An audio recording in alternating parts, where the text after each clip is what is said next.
Good morning. And good morning, President Thomas, Vice Presidents, delegates. Oops. That's right.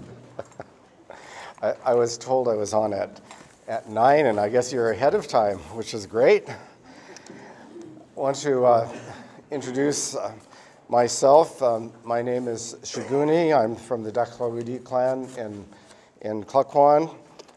My other names that I carry are Gawatz after Fritz Willard, and my uncle Judson Brown, who was a Sealaska director and also the first chairman of the Sealaska Heritage Foundation, which is a predecessor to SHI. We have with us today several Sealaska directors, and I'd like to recognize all of them, including to start with Chairman Albert Kukesh. Is Albert here yet? Okay, well, he's going to be here. And of course, President and Director Ed Thomas. I understand Director Jody Mitchell was going to be here. Jody, are you here? She will be. Oh, good, good. Chairman Kukesh, there's Albert right here. Good.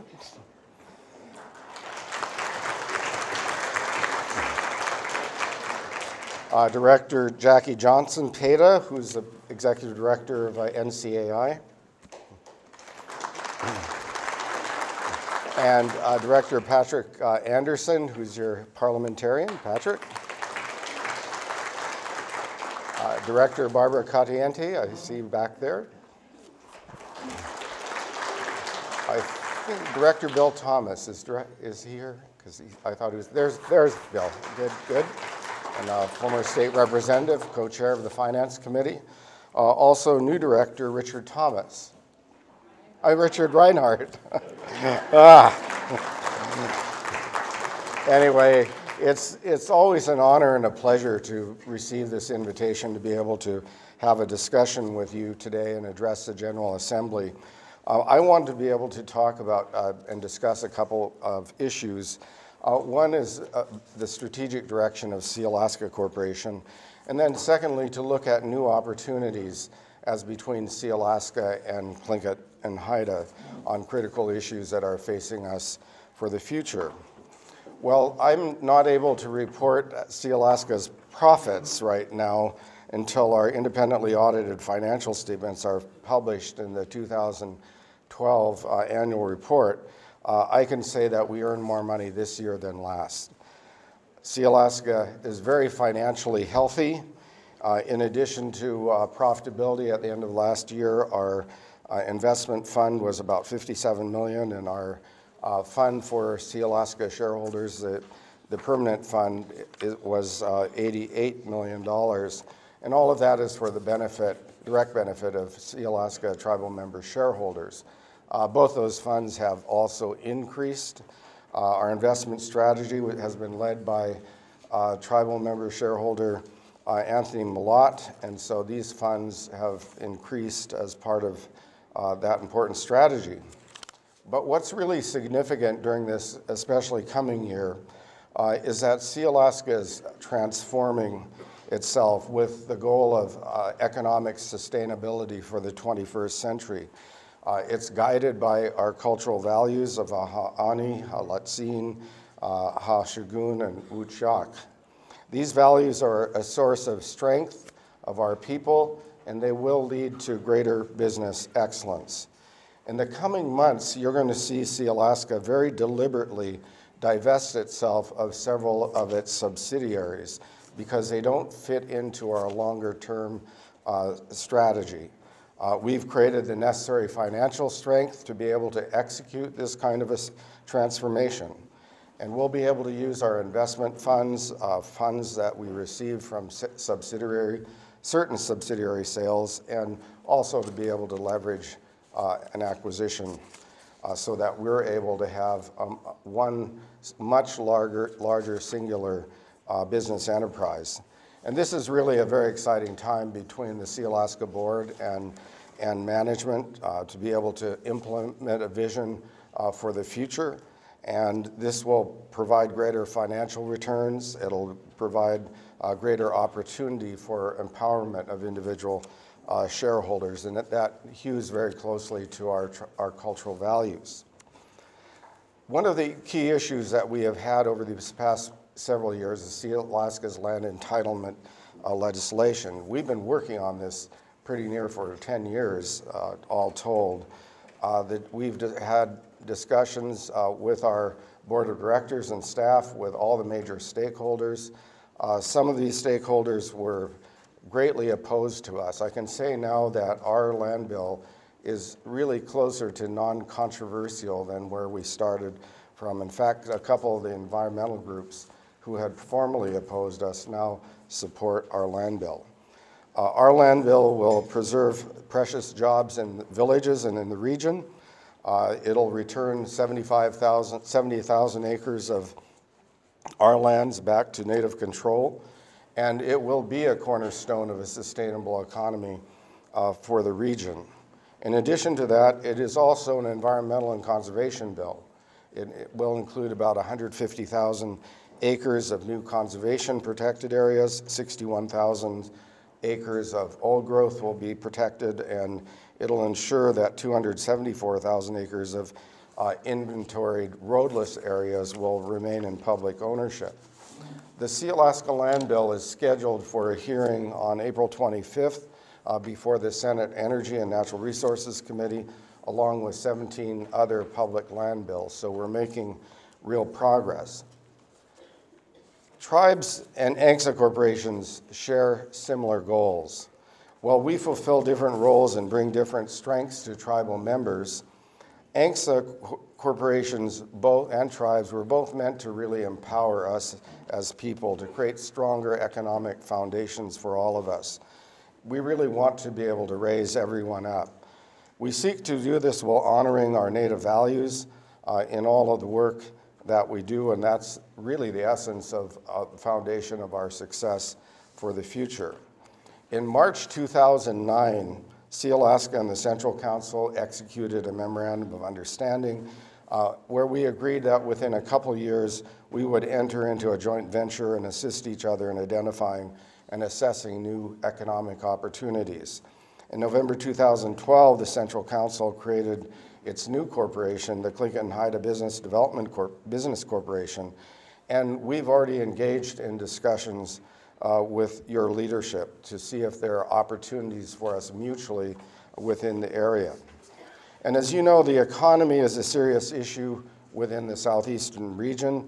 These past few years have been very challenging for all of the villages. Employment opportunities are limited, the cost of energy is high, and it continues to grow. And faced with few jobs and high prices, you know, our people are leaving our communities, leaving for Juneau, leaving for Anchorage, leaving the state altogether. And that's something that we've seen happening over these past couple of years. In order to remedy that, we really need to be able to find new opportunities and build them ourselves, even though this is really a very challenging thing for us to do. Sealaska's wholly owned subsidiary, Ha'ani LLC, was formed at the direction of the Sealaska Board of Directors to be able to see if it could be one solution or one effort in this area to bolster up the region. Under Russell Dick's leadership, Ha'ani has been working together with other Native organizations, including Tlingit Haida, in a number of areas to strengthen the economy in the region and to really try to halt this out-migration. Last month, Ha'ani LLC hosted a roundtable discussion with business, tribal, and municipal leaders to learn more about goals and priorities in the region. The roundtable was attended by 30 people from 8 different communities, and we received very strong and favorable feedback from this, and we'll continue that discussion. It needs to keep happening. A couple examples of what we're doing now. One is that we have a partnership in mariculture, or partnerships in mariculture. Hani has teamed up with Yaktat Kwan to form 3 new oyster farms in the Yaktat region. The farms are now more than 1 million in seed production and employ 6 tribal member shareholders. Ani partnered with a private owner in Cake to develop on-the-job training programs for apprentices so that the people can build their own skills while providing a payback in the region. This mariculture initiative we see as something that we can expand successfully in the region. Another partnership that we have is concerning Sealaska's aggregate ownership and production. Through Alaska Coastal Aggregates, we've also partnered with Yakutat Kwan to provide rock, sand, and gravel for use in the construction industry. Some of you may know that virtually all of our rock, sand, and gravel that is free and open as a glacial moraine is located in Yakutat, and that's the reason for the focus there. The third partnership is fisheries revitalization. Together with Kate Tribal, Ha'ani has converted an idle fish plant into an operating one in 2011.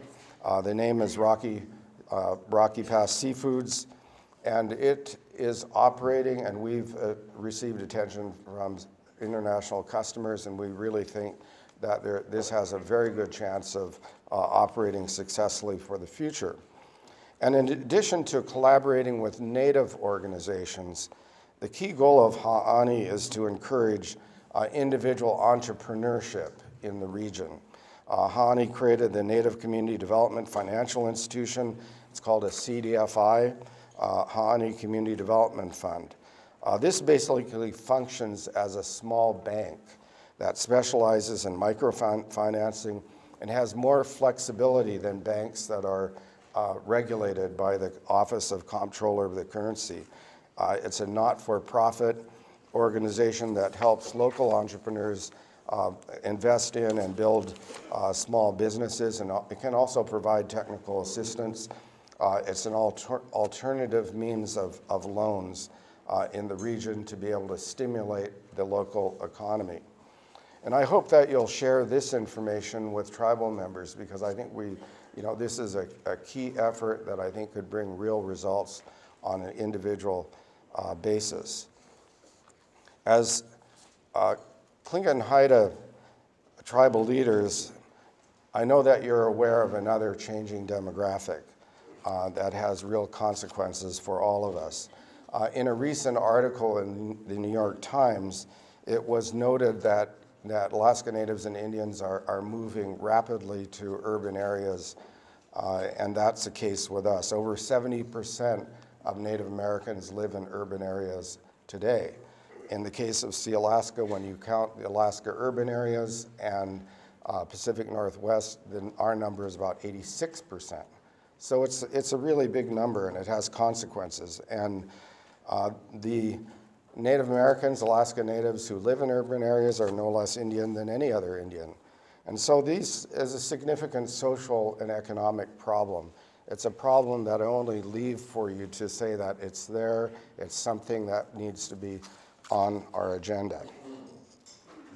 I'm sure that many of you have heard this, but last month in the Federal District Court in Washington, D.C., a case was decided entitled Akutchuk versus Salazar.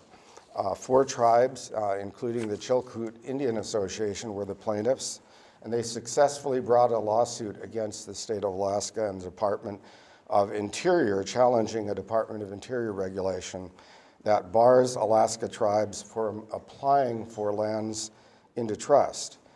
This is a way that Native Americans can transfer tribal lands into trust held in title by the federal government. Although the Department of Interior regulation doesn't apply to the Metlakatla Indian community, it specifically prohibits the Secretary of Interior from considering petitions from tribes in Alaska in fee to trust cases. In this regard, Alaska tribes other than Metlakatla are treated differently than tribes in the lower 48 who are able to submit petitions. The regulation, by diminishing privileges of Alaska tribes relative to other tribes, violates federal law, and that's what the court concluded. Last month's court ruling invalidated the regulation.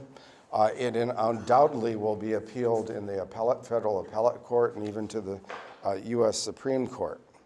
But so that there is no misunderstanding, Sealaska supports tribes' right to take land into trust. And isn't it time really for the state and federal government to stop limiting our tribal rights? I think we're in another time now where our rights as native corporations, as tribes, can converge, and we can be able to make something out of it that doesn't exist today. They're not in conflict with one another. The existence of this special legislation